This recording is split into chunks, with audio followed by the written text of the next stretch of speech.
Ladies and gentlemen, welcome to the study of antiquity and the Middle Ages. As always, I am your host, Nick Barksdale, and today we are joined once again by Dr. Aren Maeir. Many of you are going to be familiar with his work on the Philistines and the interviews he's done on the channel. I am very excited to say that this next series is going to deal with a subject that many of you have requested, and that is ancient Israel and the Israelites.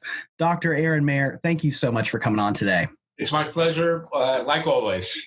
Now, let's talk about another particular favorite subject, and that is sacrifice, and not just referring to animals per se, but the topic of human sacrifice as well when it comes to ancient religion.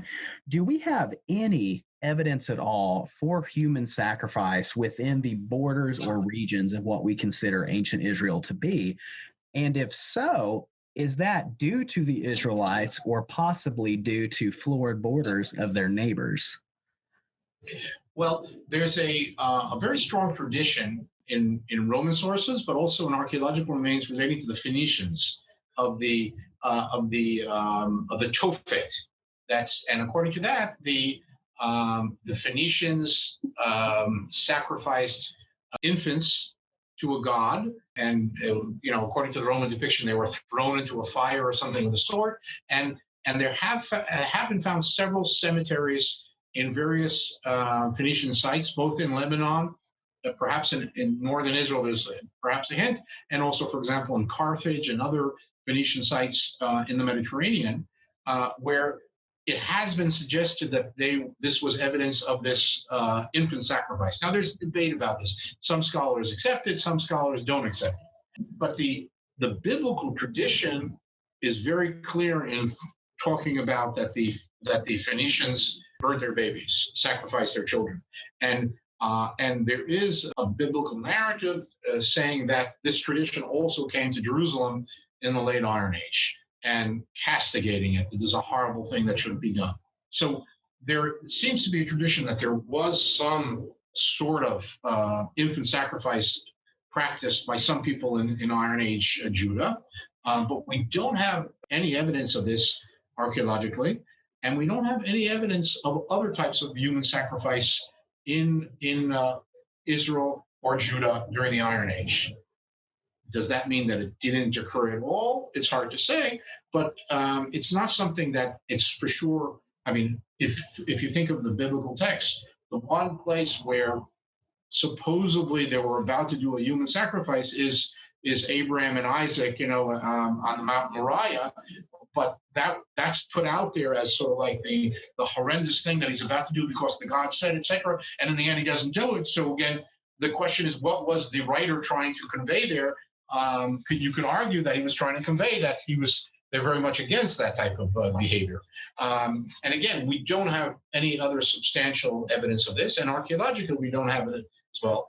On the other hand, in other ancient cultures, whether it's to a certain extent here and there in Egypt, to a certain extent here and there in Sumer, and Minoan Crete and other places, there are hints of human sacrifice. So, sometimes it's archaeologically visible.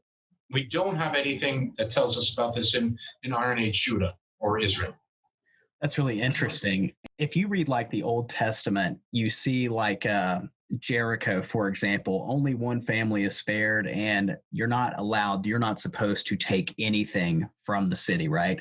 It's the one guy who does causes a military disaster, and it's like the city of Jericho, and realistically everything in it is supposed to be almost like an offering, right, to their God. And Saul, I think it's is it the Ammonite king that he spares? Yeah, he does. The supposed supernatural, I guess, curse on Saul because he doesn't obey, the commands given him by to kill the king. Yeah. Yeah. Mm-hmm. And so it's interesting. And it's like, one, there's the big debate. Did this even happen? Did Jericho even happen? But it's interesting to see this form of, I guess you could say, arguably this religious awareness, I guess, involving violence, if that makes sense. I don't know. It's hard to put that in words. If that. Well, I think listen, all violence and let's say called state-sanctioned or politically sanctioned violence in antiquity, and until today is very often intermeshed with religion, because religion gives you the ideology in which you can exist.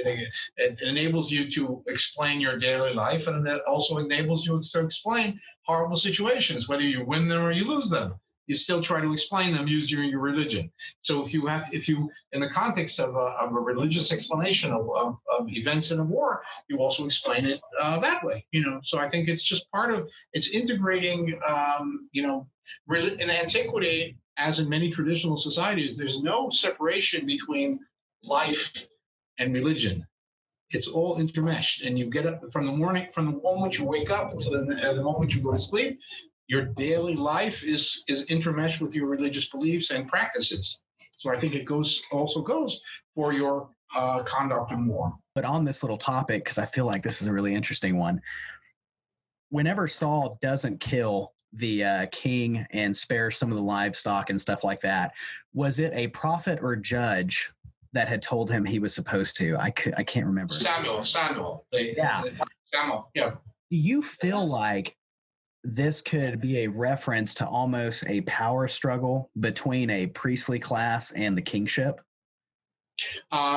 Very much so. Listen, the way the biblical text describes the appearance of the monarchy as a struggle between various classes. So I'm sure this is something that existed. And as I said before, it's the kingship in antiquity and in ancient Israel was not this one charismatic figure that controlled everything, but he had to muscle his way into the position based on charismatic leadership and coalition politics. And I'm sure he had to convince or overcome other people who had claims to leadership as well.